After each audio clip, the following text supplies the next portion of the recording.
اصل مسئلہ اعتراضات اور ارتداد نہیں ہے، اصل مسئلہ شکوک اور شبہات ہیں، اور شکوک اور شبہات ہر اس نوجوان کے دل میں ہے کہ جو نوجوان خالصتاً اسکولی نظام کا پروردہ ہے۔ میرے ذہن میں ایک سوال ہے کہ اسلام میں غلامی کیوں ہے؟ میرے ذہن میں ایک سوال ہے کہ آپ صلی اللہ علیہ وسلم نے حضرت عائشہ سے اس عمر میں نکاح کیوں فرمایا؟ میرے ذہن میں فلاں سوال ہے۔ یہ شکوک و شبہات ہے جو اس کے ذہن میں کوچنگ سینٹروں کے ذریعے، اسکولوں کے ذریعے، کالجوں اور یونیورسٹیوں کے ذریعے ڈال دیے گئے۔ تو اگر کوئی شخص یہ کہے کہ نہیں مجھے سائنس بھی پتا ہے، مجھے ریاضی بھی پتا ہے، مجھے شریعت بھی پتا ہے، میں حدیث کا بھی ماہر ہوں، میں قرآن کا بھی فاضل ہوں، اور میں تفسیر بھی جانتا ہوں، اور میں دنیا کے تمام علوم و فنون میں دسترس رکھتا ہوں، تو اس سے بڑا بے ایمان کوئی نہیں۔ کیوں؟ اس لیے کہ یہ ممکن نہیں۔ لبرلزم کے یہ سارے کے سارے مفاسد ہیں جو اس وقت آج آپ دیکھ رہے ہیں اور سن رہے ہیں۔ دنیا کی ایک واحد ریاست کہ جہاں نسلی بنیادوں پر عدم مساوات ہو، وہ ایک ہی ہے، اور مغرب کی پروردہ ہے، اور مغرب اس کی حمایت میں دن رات کھڑا ہوا ہے، اور وہ ہے صہیونی ریاست۔ اور ایک حدیث میں آپ علیہ الصلاۃ والسلام کا ارشاد ہے کہ ایک دور ایسا آنے والا ہے کہ جس میں نہ قاتل کو یہ معلوم ہوگا کہ اس نے کیوں مارا، اور نہ مقتول کو یہ معلوم ہوگا کہ اس کو کیوں مارا گیا۔ الرحیم الحمد للہ رب العالمین والصلاة والسلام على سید الانبیاء والمرسلین وعلى آلہ وصحبہ اجمعین، اما بعد،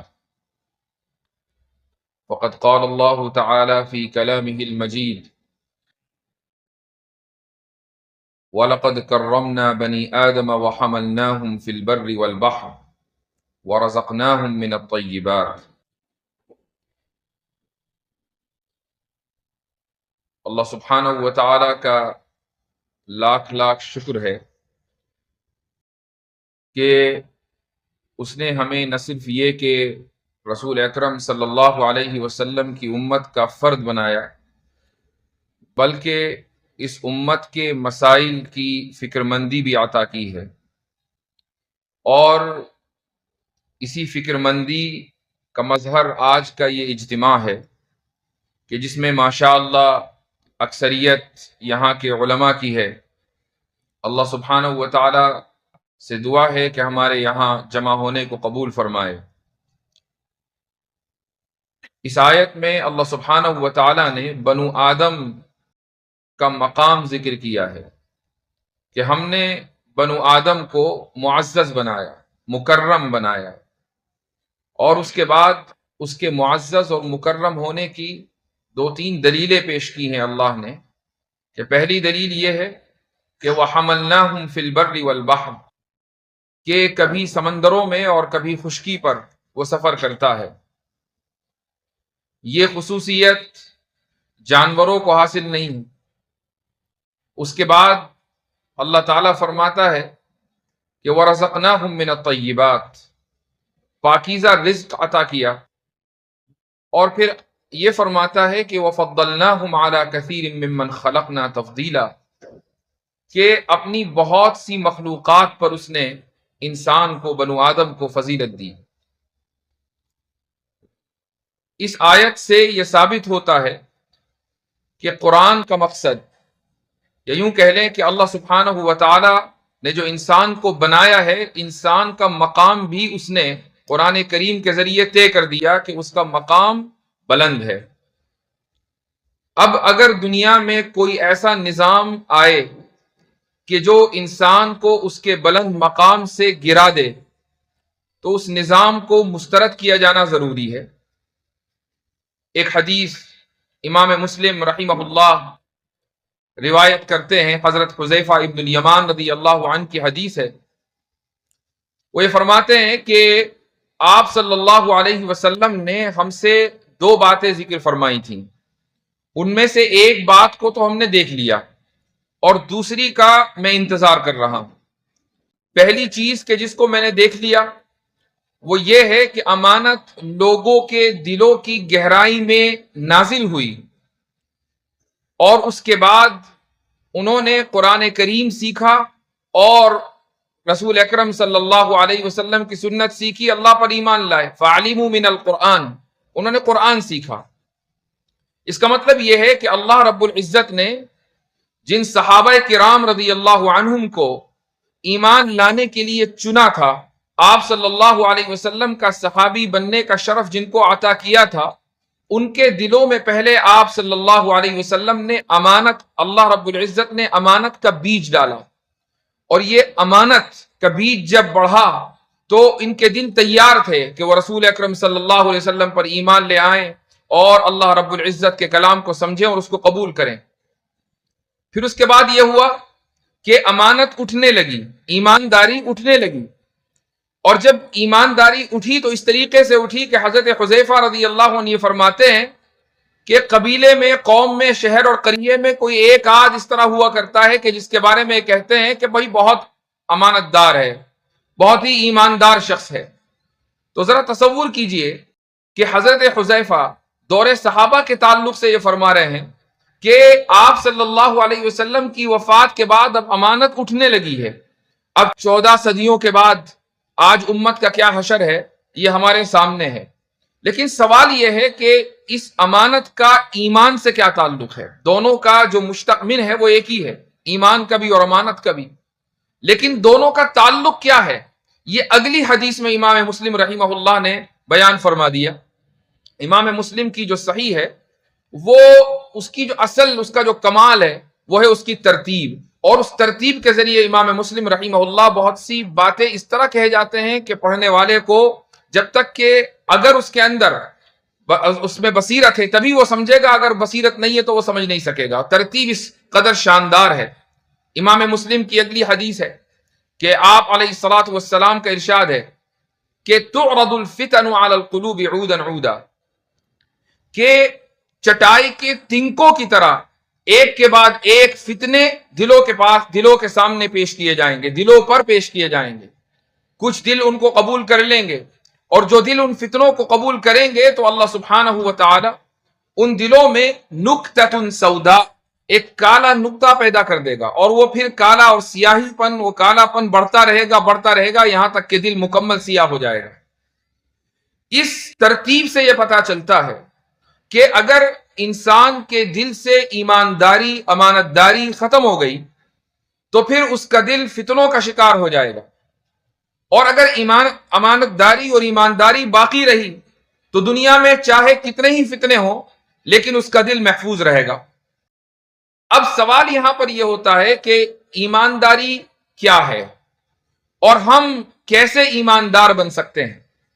میں عام طور سے ایک بات ہمیشہ کہتا ہوں، اور وہ یہ کہ اگر آپ سے یہ سوال کیا جائے کہ آپ کی امانت داری یا ایمانداری کا مستحق سب سے زیادہ کون ہے، وہ کون شخص ہے کہ جو اس بات کا مستحق ہے کہ آپ اس کے سامنے ایمانداری کا اظہار کریں سب سے زیادہ، تو جواب صحیح یہ ہوگا کہ آپ خود، کوئی دوسرا نہیں، آپ کی اولاد نہیں، آپ کے والدین نہیں، ان سب کا نمبر بعد میں، پہلا نمبر آپ کا ہے کہ آپ اپنے ساتھ ایماندار بن جائیں، آپ اپنے ساتھ امانت دار بن جائیں، اور وہ اس طریقے سے کہ اگر ہمیں اپنی جہالت کا اعتراف ہو تو یہ اس بات کی دلیل ہے کہ ابھی امانت داری اور ایمانداری باقی ہے۔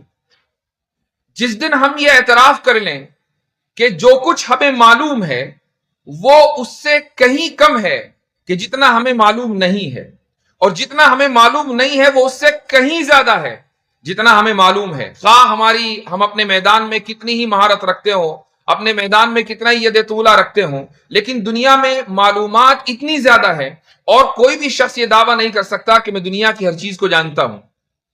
تو اگر کوئی شخص یہ کہے کہ نہیں مجھے سائنس بھی پتا ہے، مجھے ریاضی بھی پتا ہے، مجھے شریعت بھی پتا ہے، میں حدیث کا بھی ماہر ہوں، میں قرآن کا بھی فاضل ہوں، اور میں تفسیر بھی جانتا ہوں، اور میں دنیا کے تمام علوم و فنون میں دسترس رکھتا ہوں، تو اس سے بڑا بے ایمان کوئی نہیں۔ کیوں؟ اس لیے کہ یہ ممکن نہیں ہے۔ اگر آپ اپنے اندر اپنے آپ سے ایمانداری پاتے ہیں تو اس بات کا اعتراف بھی پاتے ہوں گے کہ بہت ساری ایسی چیزیں ہیں جو ہم نہیں جانتے ہیں۔ آج کے دور میں جو فتنے دنیا میں پھیل رہے ہیں وہ اس عدم اعتراف کی وجہ سے پھیل رہے ہیں، اعتراف کی وجہ سے نہیں۔ جس دن آپ یہ اعتراف کر لیں اس دن فتنے رک جائیں گے۔ لوگ کہیں شکیلیت کا شکار ہیں تو کہیں قادیانیت کا شکار ہیں، کہیں ارتداد کا شکار ہیں تو کوئی ملحد بن رہا ہے، اور کچھ نہیں تو شکوک و شبہات کا شکار ہیں، اور شکوک و شبہات کو اپنے دل میں بٹھائے رکھتے ہیں اور ان کو پروستے رہتے ہیں اور ان کو بڑھاتے رہتے ہیں۔ کیوں؟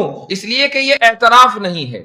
جس دن ایک نوجوان کے دل میں یہ اعتراف ہو جائے کہ بھائی مجھے قرآن کا علم نہیں ہے، میں عربی زبان نہیں جانتا، میں نحو و صرف سے واقف نہیں ہوں، میں تفسیر سے واقف نہیں ہوں، حدیثیں میں کتنی جانتا ہوں، میں نماز پڑھنا صحیح نہیں جانتا، اور ذہن میں میرے آ رہے ہیں الٹے سیدھے شبہات قرآن کریم کے متعلق، رسول اکرم صلی اللہ علیہ وسلم کی سیرت سے متعلق، آپ علیہ الصلاۃ والسلام کی زندگی سے متعلق، اور وہ شبہات اپنے دل میں بٹھائے ہوئے ہیں، بلکہ ان کو پکا رہا ہے اور ان شبہات کو اعتراضات میں تبدیل کر رہا ہے۔ اگر اس میں یہ امانت داری اور ایمانداری کا اعتراف موجود ہے تو شبہ آئے گا اور چلا جائے گا وسوسے کی شکل میں، اور وہ عند اللہ مسئول نہیں ہوگا۔ لیکن اگر وہ بے ایمان ہے، اور بے ایمانی کا مطلب یہ ہے کہ وہ یہ سمجھتا ہے کہ نہیں میں تو سب جانتا ہوں، سائنس کا مجھے مکمل علم ہے، یہ گارنٹیڈ بات ہے کہ جو لوگ آپ کو، جو نوجوان اسکولوں میں، کالجوں میں یا مختلف کوچنگ سینٹرز میں ملتے ہیں اور یہ سمجھتے ہیں کہ ہم نے فزکس کی کلاس لے لی، ہم نے میتھمیٹکس کی کلاس لے لی، ہم نے جیوگرافی پڑھ لی، ہم نے یہ اور وہ علوم پڑھ لیے، تو ہمیں مکمل دسترس ان علوم دنیاویہ کے اوپر ہو گئی یا علوم عصریہ پر ہو گئی، وہ لوگ سائنس کا ایک لفظ نہیں جانتے، وہ سائنٹزم کا شکار ہیں۔ اب سائنٹزم کیا ہے یہ الگ موضوع ہے، آج کا ہمارا موضوع ہے لبرلزم، جو شکوک و شبہات کی بنیاد ہے۔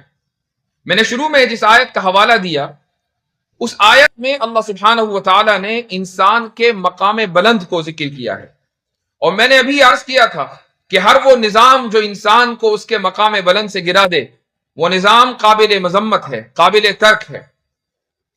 مثلا آج کے دور میں جو صورتحال دنیا کی ہے، اور خصوصاً مغربی ممالک کی، اور دنیا ایک گاؤں بن چکی ہے، جو صورتحال اس وقت امریکہ کی ہے، یورپ کی ہے، یہ میں سمجھیے کہ ہمارے یہاں وہ نہیں ہے۔ انٹرنیٹ پر جو ہوتا ہے وہ یہاں پر آتا ہے، ہاں اس کو لوگوں کے مزاج کا حصہ بننے میں تھوڑا وقت لگتا ہے، یعنی جو چیزیں آج کی تاریخ میں مثلا امریکہ اور یورپ میں ہو رہی ہیں، وہی چیزیں آپ عموماً اپنی سڑکوں پر اور اپنے ارد گرد کے ماحول میں 5 سے 10 سال کے بعد دیکھیں گے۔ فتنہ بنتا وہاں ہے، اس کے بعد اس کی پیکیجنگ ہوتی ہے، اور اس کے بعد اس کو ایکسپورٹ کیا جاتا ہے، اور یہاں سب امپورٹ کرنے کے لیے بیٹھے ہوئے ہیں۔ تو یہ طریقہ کار اور نظام ہے جو اس وقت پوری دنیا میں چل رہا ہے۔ تو انسان اپنے اس مقام بلند سے اتنی پستیوں میں گر چکا ہے کہ اگر ہم ان پستیوں کا کو دیکھنے لگیں تو سب لوگ حیرت زدہ ہو جائیں کہ دنیا میں ایسے بھی انسان بستے ہیں۔ مثال کے طور پر ایک جانور ہے، وہ کسی کو اگر مارتا ہے، شکار کرتا ہے، تو وہ صرف 2 وجہ سے کرتا ہے، یا تو اس کو بھوک لگی ہے اور اس کو بھوک مٹانی ہے، تو یہ نیچر کا حصہ ہے کہ وہ شکاری جانور شکار کرے گا، یا یہ کہ وہ خوف میں مبتلا ہے اور وہ اپنے آپ کو بچانا چاہتا ہے، تو 2 ہی وجہ سے وہ کسی کا شکار کرے گا یا کسی کو مارے گا۔ انسان بعض مرتبہ نہ خوف کی وجہ سے مارتا، نہ بھوک کی وجہ سے مارتا، بلکہ وہ شوق میں مارتا ہے۔ کتنے ہی لوگ ایسے ہیں کہ جو قتل کا کانٹریکٹ لے لیتے ہیں، اور ایک حدیث میں آپ علیہ الصلاۃ والسلام کا ارشاد ہے کہ ایک دور ایسا آنے والا ہے کہ جس میں نہ قاتل کو یہ معلوم ہوگا کہ اس نے کیوں مارا، اور نہ مقتول کو یہ معلوم ہوگا کہ اس کو کیوں مارا گیا۔ تو ذرا تصور کریں کہ جانور کے یہاں تو پھر بھی اخلاقیات باقی ہیں کہ اپنی بھوک مٹانے کے لیے وہ شکار کرتا ہے، انسان تو جانور سے نیچے گر چکا ہے کہ اس کو کوئی مقصد نہیں ہے لیکن وہ قتل کر رہا ہے۔ اسی طریقے سے جانوروں میں کچھ جانور ایسے ہیں کہ جب وہ بھوک سے مغلوب ہو جاتے ہیں تو اپنے بچوں کو ہی کھا لیتے ہیں۔ اس کو انگلش میں اس کے لیے ایک اصطلاح ہے انفینٹسائڈ۔ اب کوئی یہ کہے گا کہ بھئی جانور تو کر سکتا ہے لیکن انسان نہیں کر سکتا۔ انسان اتنی بڑی تعداد میں یہ حرکت کرتا ہے کہ اس کا کوئی تصور نہیں ہے، جس کو ہم اسقاط حمل کہتے ہیں۔ اب اسقاط حمل میں بعض مرتبہ عورتیں اپنے حمل کو 3 مہینے کے بعد، 4 مہینے کے بعد، 5 مہینے کے بعد، 9 مہینے سے یعنی وضع حمل سے بالکل پہلے اسقاط کراتی ہیں، اور یہ تعداد 1982 سے لے کر تقریباً 2020 کا جو ڈیٹا ہے وہ ہے 40 ملین، اور صرف امریکہ میں۔ اب دنیا بھر کا آپ ڈیٹا اٹھا لیں تو کتنی بڑی تعداد ہوگی۔ اور یہ جو اسقاط حمل ہوتا ہے یہ کیوں ہوتا ہے؟ یورپ اور امریکہ میں جو اسقاط حمل ہوتا ہے وہ صرف 2 وجہ سے ہوتا ہے۔ پہلی وجہ یہ ہے کہ مرد یا عورت جو بھی اس پروسیس میں شامل ہیں، جو بھی یہ کام کرتے ہیں، وہ ایک پولیٹیکل اسٹیٹمنٹ دینا چاہتے ہیں۔ پولیٹیکل اسٹیٹمنٹ یعنی سیاسی بیانیہ۔ امریکہ میں ایک بحث چلتی ہے، وہ بحث یہ ہے کہ بھائی ہمیں چونکہ مکمل آزادی ہے تو اسقاط کی بھی آزادی ہونی چاہیے، اور دوسری طرف کچھ لوگ ایسے ہیں کہ نہیں، آزادی تو مکمل ہے لیکن اسقاط کی آزادی نہیں ہے، اسقاط حمل کی آزادی نہیں ہے۔ آپ نے دیکھا ہوگا کہ اس وقت امریکہ میں جو پارٹی الیکشن جیتی ہے، ٹرمپ کی پارٹی، ان کو ریپبلکنز بولا جاتا ہے، اور جو پارٹی ہاری ان کو ڈیموکریٹس بولا جاتا ہے۔ ڈیموکریٹس اور ریپبلکن کے جو ایجنڈے ہوتے ہیں الیکشن کے، ان میں اسقاط حمل سر فہرست ہوتا ہے۔ ڈیموکریٹس یہ کہتے ہیں کہ عورتوں کو اسقاط حمل کی آزادی ہے، اور ریپبلکنز یہ کہتے ہیں کہ اسقاط حمل کی عورتوں کو آزادی نہیں ہے۔ تو ڈیموکریٹ سے وابستہ جو خواتین ہوتی ہیں وہ اسقاط حمل محض اس لیے کراتی ہیں تاکہ ان کی وابستگی اس پارٹی سے باقی رہے، ان کے سامنے کوئی دوسرا مقصد نہیں ہوتا۔ اور اس طریقے سے ہزاروں لاکھوں کی تعداد میں یہ ابورشنز ہوتے ہیں۔ یا پھر یہ کہ اپنی ملازمت، اپنے کیریئر کی وجہ سے اسقاط حمل کرایا جاتا ہے۔ جانور اپنے بچے کو مارتا ہے بھوک کی وجہ سے، لیکن انسان اپنے آنے والے بچوں کو صرف سیاسی بیانیے کی وجہ سے قتل کرتا ہے۔ اس ملک میں اگرچہ اسقاط حمل پر پابندی ہے، لیکن آپ جانتے ہیں کہ جگہ جگہ گلیوں گلیوں اس طرح کے واقعات ہوتے رہتے ہیں، اور اس لیے ہوتے ہیں، اب تو پابندی لگ گئی۔ ایک زمانہ وہ تھا کہ یہ پتہ لگ گیا کہ حمل میں جو ہونے والا بچہ ہے وہ لڑکا ہے کہ لڑکی، اگر لڑکی ہے تو اس کا اسقاط کرا دو۔ یہ صورتحال انسان کے اندر ہے۔ تو انسان کو اللہ نے معزز بنایا، لیکن اس نے اپنے آپ کو جانور سے نیچے گرا دیا۔ نیکروفیلیا ایک اصطلاح ہے۔ نیکروفیلیا کا مطلب ہے کسی مردہ سے جمع کرنا۔ جانور یہ کام کبھی نہیں کرے گا، لیکن انسان یہ بھی کرتا ہے، اور بہت سے انسان اس طرح کی حرکتوں میں ملوث پائے گئے ہیں۔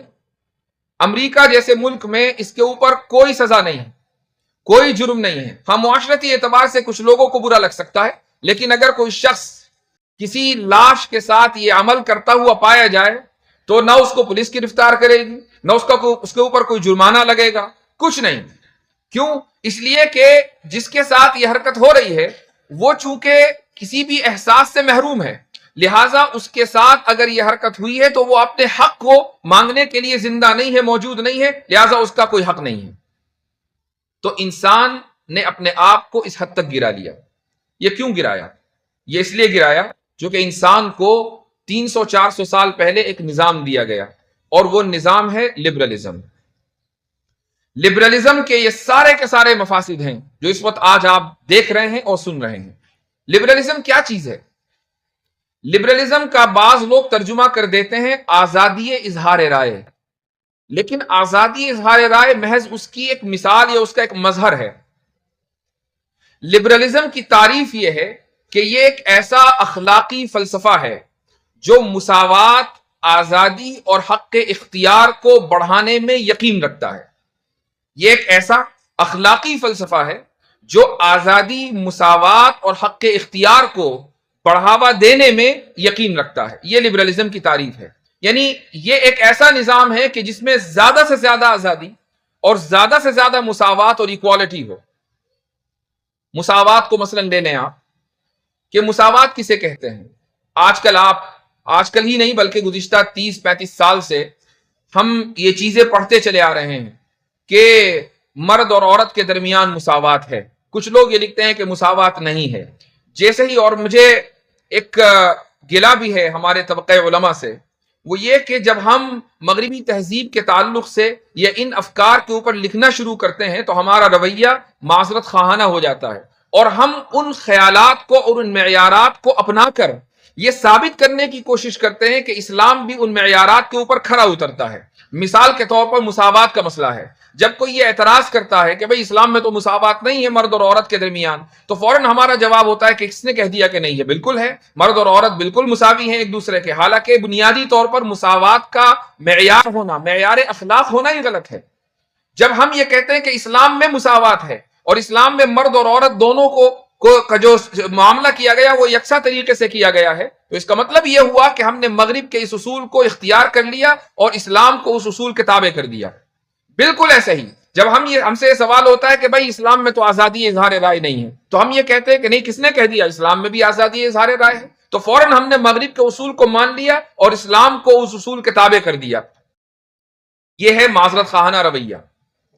اسلام مطلقاً مساوات کا قائل نہیں ہے، بالکل اسی طریقے سے جیسے کہ مغربی تہذیب مطلقاً مساوات کی قائل نہیں ہے۔ مطلقاً مساوات اور مطلقاً آزادی اور مطلقاً حق اختیار اس کائنات میں ممکن ہی نہیں ہے۔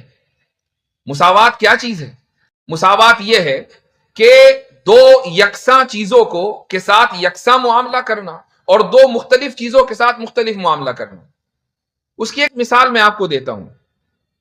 مثلا یہ مجمع یہاں موجود ہے اور میں کسی شخص کو دیکھ کر یہ کہوں کہ بھائی آپ فوراً اٹھ جائیے اور یہاں سے نکل جائیے۔ کیوں؟ اس لیے کہ ہو سکتا ہے کہ میرے پاس یہ معلومات ہو کہ یہ شخص اپنے لوگوں میں سے نہیں ہے، یہ مثلا شکیلی ہے، یہ مثلا قادیانی ہے، یہ مثلا مرتد ہے، یہ جاسوس ہے دشمن کا، وغیرہ وغیرہ۔ اب میرا مجمع میں سے اس شخص کو منتخب کر کے نکال دینا اور اس کو یہاں سے بھگا دینا یہ بالکل جسٹیفائیڈ ہوگا اور آپ سب لوگ اس کو بالکل تسلیم کریں گے اور کہیں گے کہ بالکل صحیح معاملہ ہوا۔ لیکن اگر ایسا نہیں ہے، میں نے محض وہم کی بنیاد پر ایک شخص کو کہا کہ آپ یہاں سے نکل جائیں، حالانکہ وہ شخص ہم میں کا ہی ہے، وہ ہم جیسا ہی دکھتا ہے، ہمارے جیسا ہی اس کا حلیہ ہے، وہی اس کے افکار ہیں، وہی اس کے خیالات ہیں، تو میرا اس کو منتخب کر کے اٹھانا اور اس کو نکال دینا غلط ہوگا۔ کیوں؟ اس لیے کہ وہ ہم جیسا ہے، وہ یکساں ہے، تو اس کے ساتھ یکساں معاملہ کیا جائے گا۔ جیسے آپ لوگ بیٹھے ہیں وہ بھی بیٹھے گا۔ لیکن اگر کوئی شخص مختلف ہے تو اس کے ساتھ مختلف معاملہ کیا جائے گا، آپ بیٹھیں گے وہ جائے گا۔ یہ مساوات ہے۔ اس کی ایک اور مثال آپ لیں۔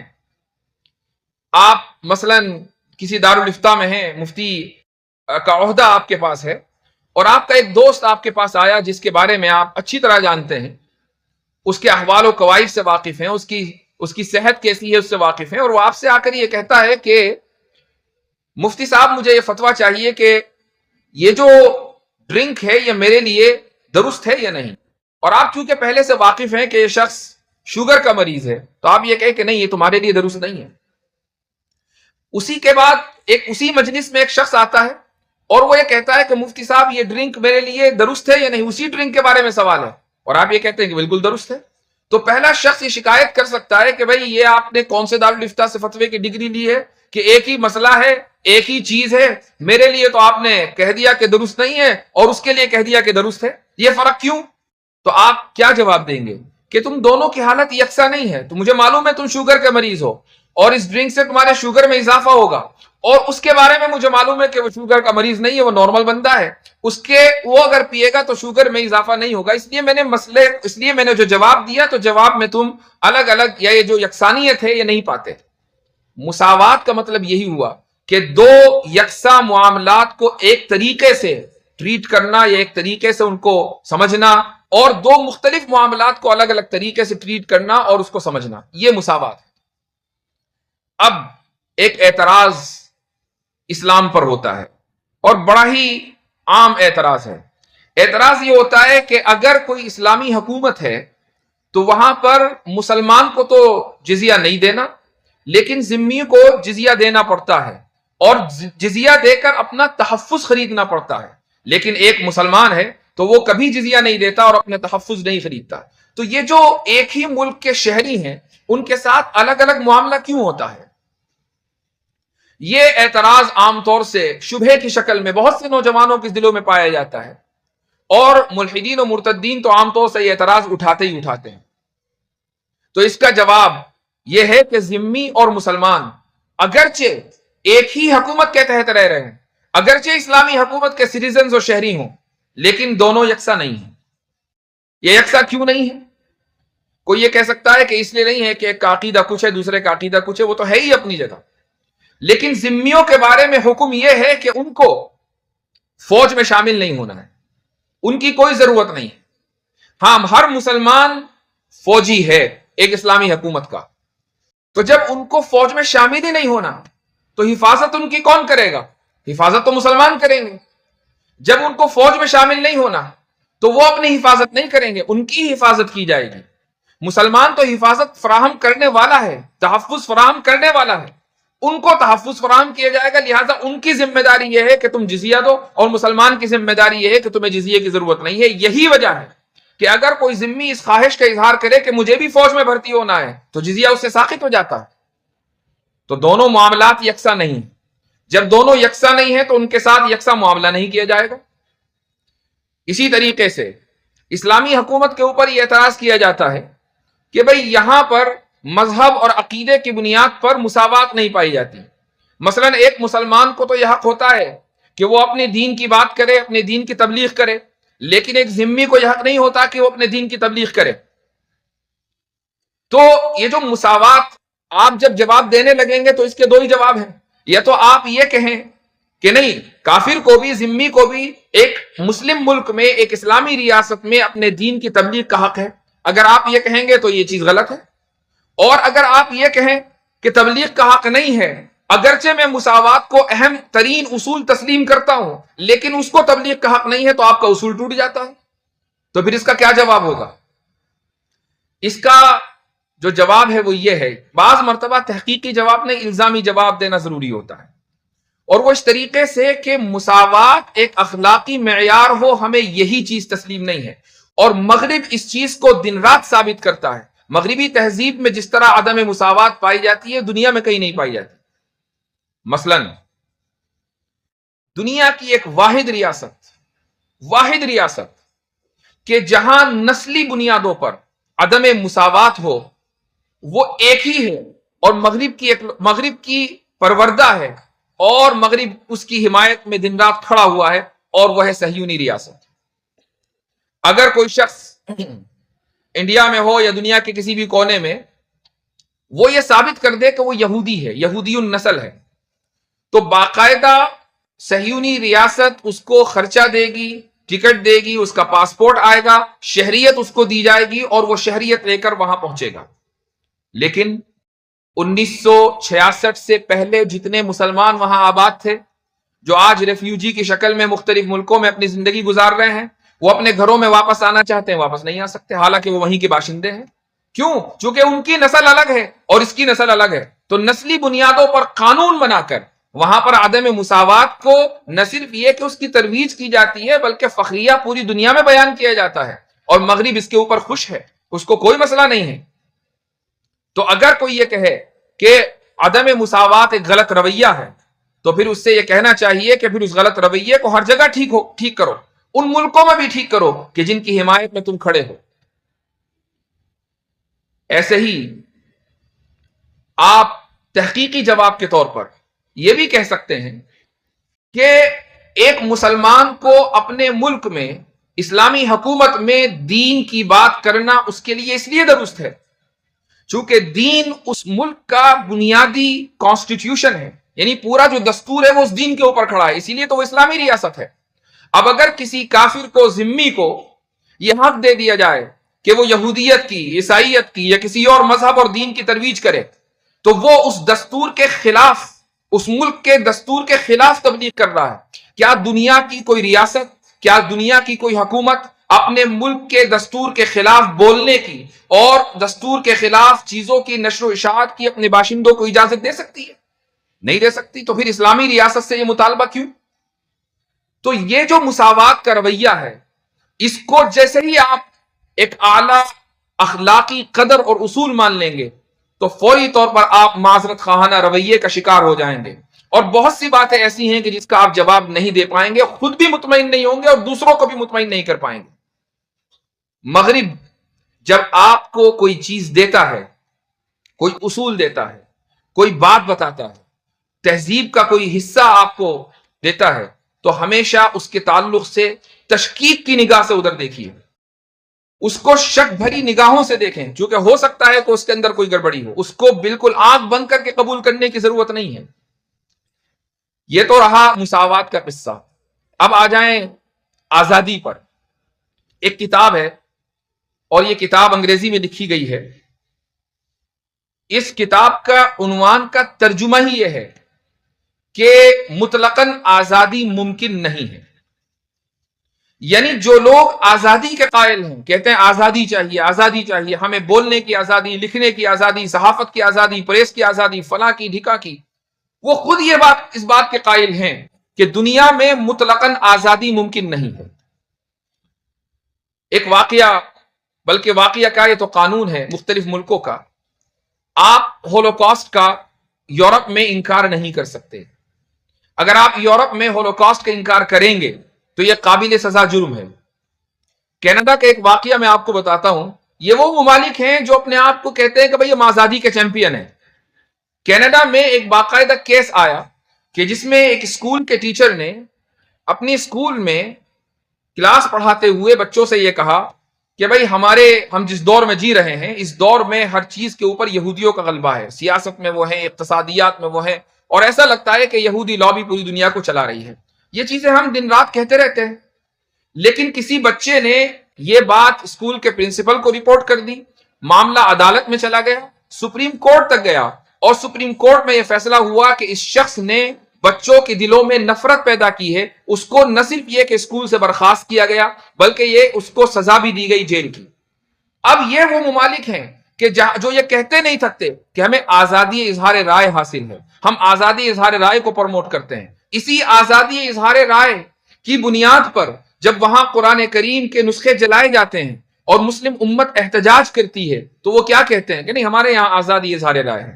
اسی آزادی اظہار رائے کی بنیاد پر جب رسول اکرم صلی اللہ علیہ وسلم کی شان میں گستاخی ہوتی ہے تو وہ کیا کہتے ہیں کہ نہیں، ہمارے یہاں بولنے کی آزادی ہے، لکھنے کی آزادی ہے.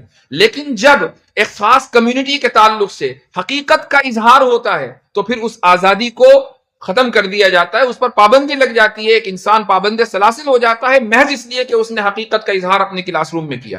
یہ کوئی اکا دکا واقعات نہیں ہیں، یہ وہاں کے قوانین ہیں.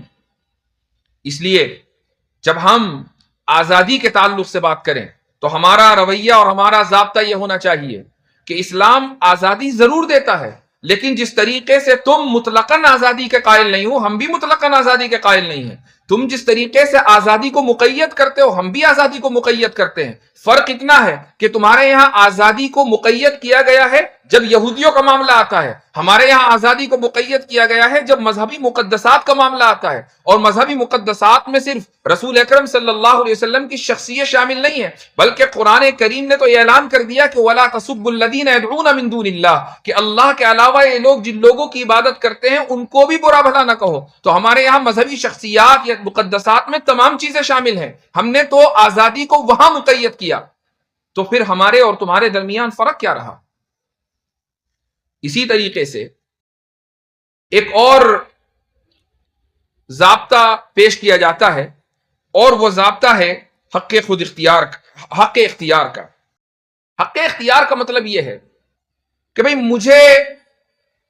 مجھے حق ہے کہ میں چاہے کسی بھی رویے، کسی بھی نظریے، کسی بھی فکر کا انتخاب کروں. لہذا ایک شخص کو یہ اختیار ہونا چاہیے ایک اسلامی ریاست میں کہ اگر وہ مسلمان ہے تو وہ یہودیت اختیار کر لے، وہ عیسائیت اختیار کر لے. اگر وہ مسلمان ہے تو وہ اپنے دین کو چھوڑ دے اور اس کے اوپر کوئی سزا نافذ نہ ہو. اس اصول کو بنیاد بنا کر ارتداد کی سزا کا انکار کیا جاتا ہے. اب جب ہم سے یہ سوال ہوتا ہے، ہم میں سے بہت سو سے، تو ہم لوگ پریشان ہو جاتے ہیں کہ اس کو کس طریقے سے عقلی بنیادوں پر ثابت کریں گے کہ ارتداد کی سزا بالکل ٹھیک ہے. اس کو کس طریقے سے یہ ثابت کیا جائے گا کہ اسلام اگر ارتداد کی سزا کا قائل ہے تو یہ بالکل انصاف پر مبنی عمل ہے، انصاف پر مبنی رویہ ہے.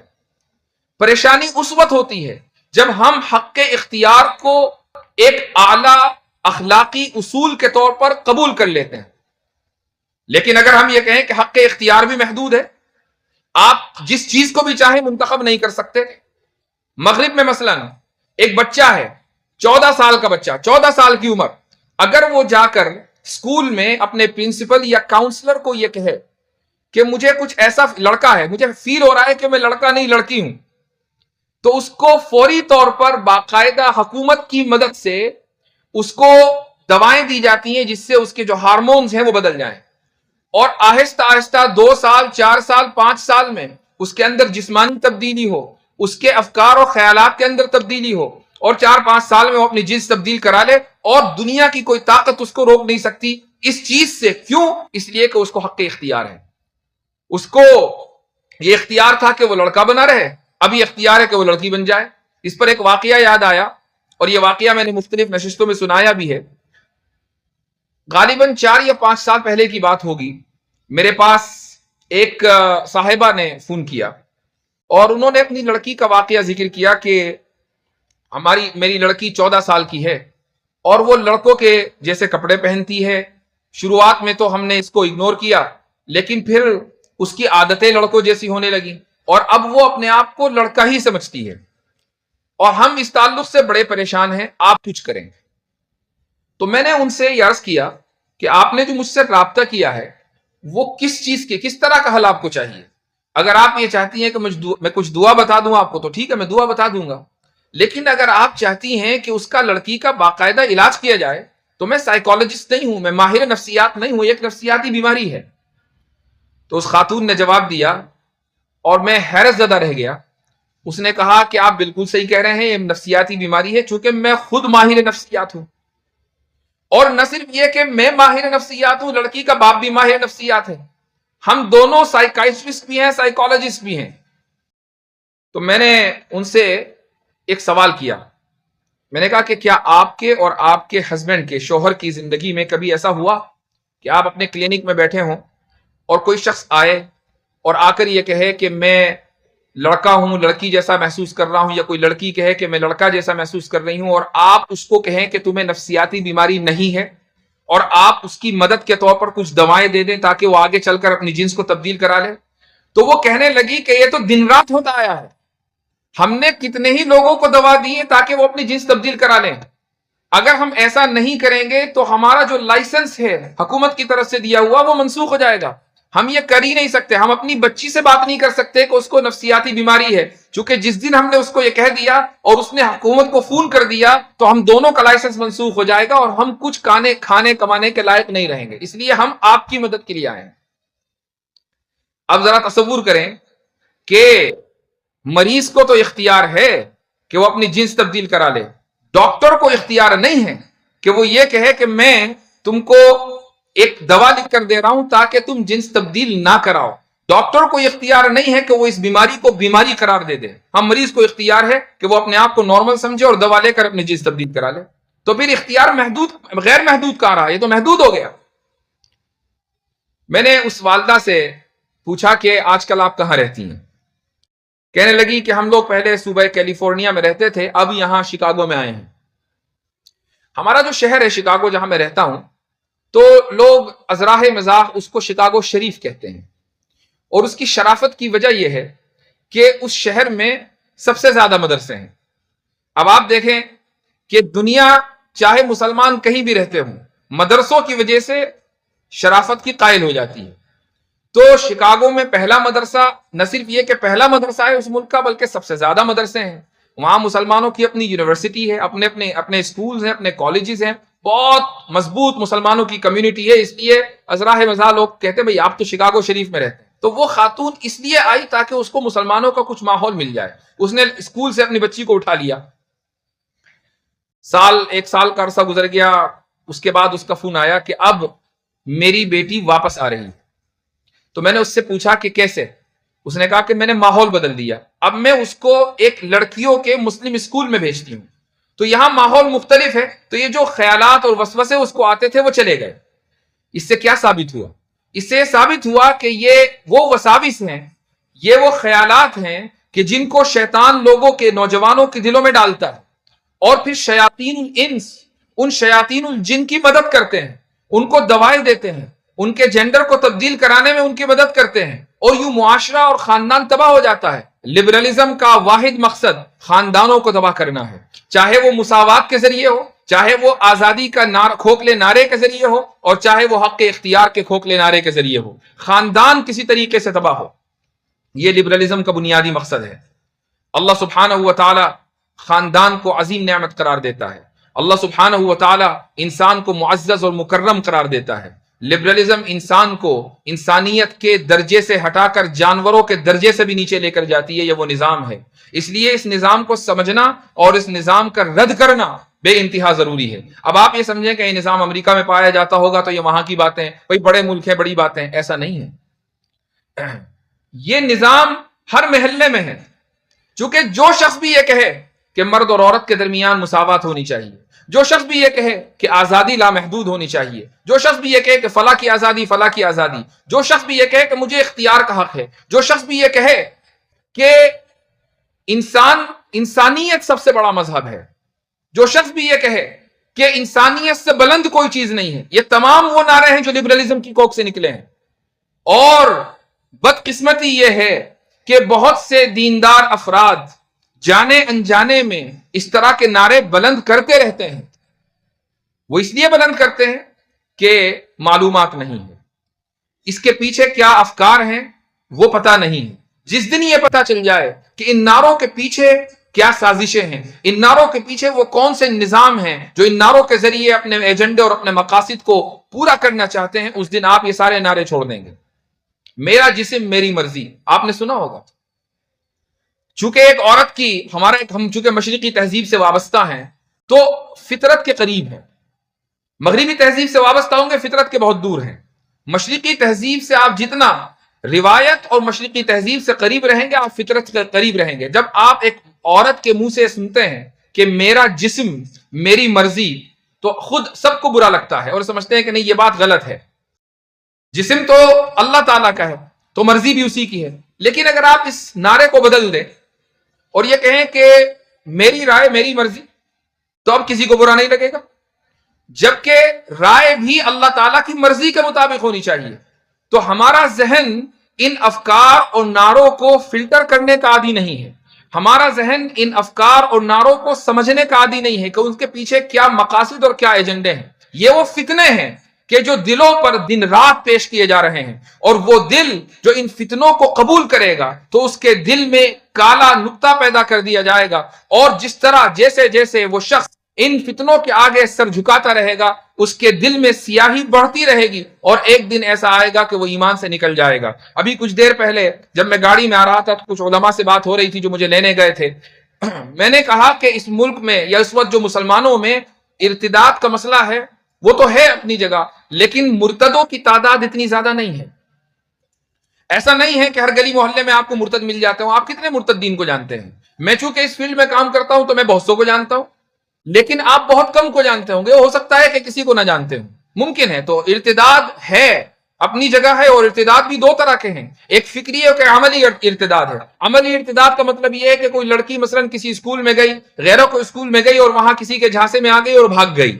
یہ عملی ارتداد ہے. یہ جہالت کا اور خراب تربیت کا نتیجہ ضرور ہو سکتا ہے, اور ایسا بھی ہو سکتا ہے کہ 2-4 سال میں اس لڑکی کی آنکھیں کھلیں اور وہ واپس آ جائے. ایسے بہت سارے واقعات ہیں. یہ عملی ارتداد ہے, اور چونکہ معاملہ حساس ہے, لڑکیوں سے جڑا ہوا ہے, اس لیے علماء کرام اس تعلق سے بہت زیادہ حساسیت دکھاتے ہیں اور دکھانی بھی چاہیے.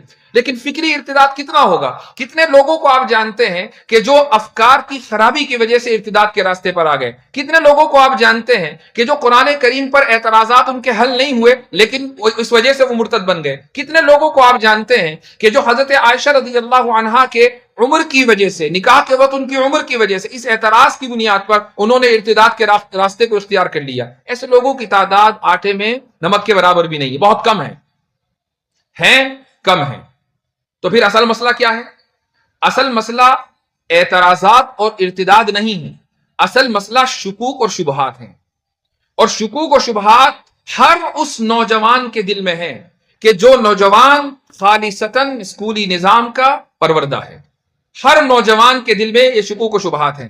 بعض ایسے ہیں کہ جو ان شکوک و شبہات کا اظہار نہیں کرتے اور بعض کر دیتے ہیں. جب آپ ان کے ساتھ نجی مجلسوں میں بیٹھیں گے اور ذرا معاملہ دوستی یاری کا ہوگا اور پھر آپ ان سے گفتگو کریں گے تو وہ 2-4 دن میں اپنے شکوک و شبہات آپ کے سامنے اس طرح رکھے گا کہ میرے ذہن میں ایک سوال ہے کہ اسلام میں غلامی کیوں ہے. میرے ذہن میں ایک سوال ہے کہ آپ صلی اللہ علیہ وسلم نے حضرت عائشہ سے اس عمر میں نکاح کیوں فرمایا. میرے ذہن میں فلاں سوال ہے. یہ شکوک و شبہات ہے جو اس کے ذہن میں کوچنگ سینٹروں کے ذریعے, اسکولوں کے ذریعے, کالجوں اور یونیورسٹیوں کے ذریعے ڈال دیے گئے ہیں. اس لیے ایک بات کی گزارش کرنا چاہوں گا تمام علماء کرام یہاں موجود ہیں، ان کے سامنے دست بستہ عرض گزار ہوں، وہ یہ کہ ہمارے اکابر نے گزشتہ 150 سال میں، پونے 200 سال میں جو تحریک چلائی ہے مدارس کی، وہ تحریک اس قدر کامیاب ہے، اس قدر کامیاب ہے کہ اس کا آپ تصور نہیں کر سکتے۔ دنیا کا کوئی گوشہ، کوئی شہر ایسا نہیں ہے جہاں دیوبند قائم نہ ہو۔ مدرسے کی بات نہیں کر رہا ہوں، جہاں دیوبند قائم نہ ہو۔ میں ایک موقع پر امریکہ کے ایک صوبہ ہے فلوریڈا، یہ امریکہ کا بالکل جنوب میں ہے، اور ہم شکاگو میں رہتے ہیں، ہم شمال میں رہتے ہیں، اور اگر آپ گاڑی سے فلوریڈا سے شکاگو کا سفر کریں تو تقریباً 18-19 گھنٹے لگتے ہیں، اتنا لمبا فاصلہ ہے، گاڑیاں تیز چلتی ہیں، ہائی ویز ہیں۔ تو تقریر کے دوران ان کے ہاں جلسہ تھا ختم بخاری کا فلوریڈا میں، اور میں نے اس موقع پر میرے ذہن میں ایک بات آئی، میں نے کہا کہ اگر ہم یہاں سے گاڑی کے ذریعے شکاگو چلیں تو ہر 4 گھنٹے پہ ایک مدرسہ ہے، اور ہر 4 گھنٹے میں ایسا مدرسہ ہے جہاں بخاری ہو رہی ہے، دورے تک تعلیم۔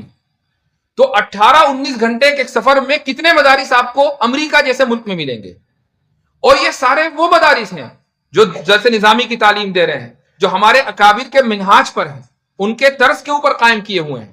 تو یہ جو تحریک مدارس ہے دنیا کے ہر کونے میں پہنچ چکی ہے الحمدللہ، اور اتنی کامیاب تحریک ہے۔ اس تحریک کے ذریعے اللہ سبحانہ و تعالیٰ نے اس امت کے کتنے ہی نوجوانوں اور کتنے ہی خاندانوں کا ایمان محفوظ کیا ہے۔ یہ تحریک اپنی جگہ ہے۔ اب جو گزارش ہے وہ کیا ہے؟ وہ یہ کہ ایک اور تحریک ہے جو آپ کی توجہات کی منتظر ہے، اور وہ تحریک ہے اسکولی تعلیم کی۔ ہم نے یہ تصور کیا ہے، ایک زمانے تک یہ تصور تھا کہ بھئی ہم دینی تعلیم دیں گے اور فلاں جو گروپ ہے یا فلاں حضرات جو اسکول کالجوں سے نکلے ہیں وہ دنیاوی تعلیم دیں گے۔ اس کا نتیجہ کیا نکلا کہ آپ کے پاس 3% بچے آئے اور ان کے پاس 97% بچے گئے، اور وہ 97% بچے ان میں سے بہت کم ہی آپ سے متعلق تھے، چاہے وہ تبلیغ جماعت کے ذریعے ہو یا دیگر جماعتوں کے ذریعے، بہت کم آپ سے متعلق تھے۔ اور جب ہم ان کے پاس جاتے ہیں اور دین کی باتیں ان کو سمجھانے کی کوشش کرتے ہیں تو چونکہ ان کی ذہنی ساخت و پرداخت دوسرے انداز کی ہے، تو وہ لوگ آپ کی باتوں کو اور ہماری باتوں کو صحیح سے سنتے نہیں۔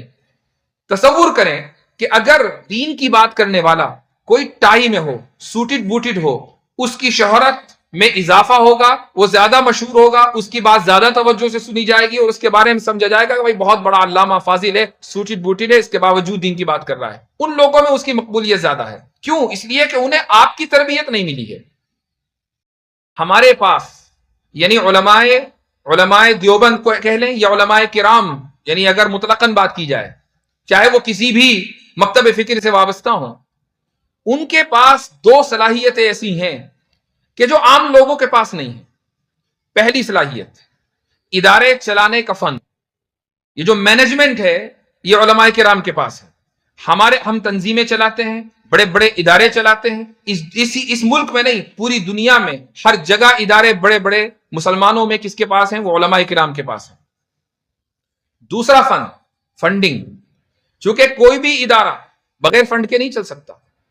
امت ہمارے اوپر اعتماد کرتی ہے، امت ہمارے اوپر ٹرسٹ کرتی ہے۔ وہ جب تعاون کرتی ہے تو ذہن میں یہ ہوتا ہے کہ یہ جو ہم تعاون دے رہے ہیں، یہ جو ہم روپیہ پیسہ دے رہے ہیں، یہ صحیح دینی مصرف میں خرچ ہوگا، یہ کہیں اور نہیں جائے گا۔ تو جب فنڈنگ کے سکلز آپ کے پاس ہیں اور مینجمنٹ کے سکلز آپ کے پاس ہیں، اور ادارے آپ پہلے سے بڑے بڑے چھوٹے چھوٹے قریہ محلہ محلہ چلا رہے ہیں، تو ایک ایسا ادارہ قائم کرنے میں کیا مسئلہ ہو سکتا ہے کہ جس کا مینجمنٹ آپ کے ہاتھ میں ہو، فنڈنگ آپ کے ہاتھ میں ہو، نصاب پر آپ کا کنٹرول ہو، لیکن نصاب وہ ہو کہ جس کو پڑھنے کے بعد ہمارے بچے وہ بننا چاہتے ہوں جو ان کے دلوں، ان کے والدین کی خواہش ہے۔ کوئی ڈاکٹر بن رہا ہے، کوئی انجینئر بن رہا ہے، مدرسے اپنی جگہ ہیں۔ اگر آپ نے اسکول کے نظام کو اپنے ہاتھ میں نہیں لیا، یعنی اس کی سرپرستی نہیں کی، تو پھر یہ شکایتیں رہیں گی کہ فتنے آ رہے ہیں، کوئی قادیانی بن رہا ہے، کوئی شکیلی بن رہا ہے، کوئی مرتد بن رہا ہے، شکوک و شبہات کا لوگ شکار ہو رہے ہیں، وغیرہ وغیرہ۔ لیکن اگر آپ نے سرپرستی ان اداروں کی بھی کی، ان پر بھی توجہات کی، ان طلبہ کی بھی تربیت کی، ان کو بھی دین، تصوف اور سلوک سے جوڑا، ان کی بھی ذہنی ساخت و پرداخت اسی طریقے سے ہوئی جیسا کہ مدرسوں کے بچوں کی ہوتی ہے، تو پھر 3% کے ساتھ ساتھ وہ 97% بھی انشاءاللہ دین کے سپاہی ہوں گے، وہ دین کا تحفظ کرنے والے ہوں گے۔ ہو سکتا ہے کہ وہ کسی ایسے ڈپارٹمنٹ میں ہو کہ جہاں ہر طرف اجنبی لوگ ہوں، لیکن دین کا وہ پیغام نہیں چھوڑیں گے، وہ کلمہ نہیں چھوڑیں گے۔ اور یہ بات یاد رکھیں کہ اس طرح کے افراد جب دین ان کے اندر آتا ہے تو وہ اتنی مضبوطی کے ساتھ آتا ہے کہ وہ ہر طرح کے مخالف ماحول میں رہ کر اپنے دین کے ساتھ جمے رہتے ہیں۔ تو ایسے افراد کی سرپرستی اور ان کی تربیت کی ضرورت ہے، اور یہ سرپرستی اور تربیت علماء کرام کی جماعت ہی کر سکتی ہے۔ یہ توقع کرنا چھوڑ دیجئے کہ ہم مدرسوں میں بند رہیں گے اور دوسرے لوگ اسکول چلائیں گے اور اس کے بعد پھر بھی ایسی نسل نکلے گی جو دین کی محافظ ہوگی اور ان کے ذہنوں میں شکوک و شبہات نہیں ہوں گے۔ اگر یہ توقع ہے تو یہ خام خیالی ہے۔ اس لیے اس تعلق سے فکر کرنا بے انتہا ضروری ہے علماء کرام کے لیے۔ اللہ سبحانہ و تعالیٰ سے دعا ہے کہ ان تمام فتنوں سے ہمیں بچائے، امت مسلمہ کے ایمان کی حفاظت کرے۔ اللہ رب العزت سے دعا ہے کہ ہم سب کے یہاں جمع ہونے کو قبول فرمائے۔ جزاکم اللہ خیر الجزا وآخر دعوانا الحمد للہ رب العالمین۔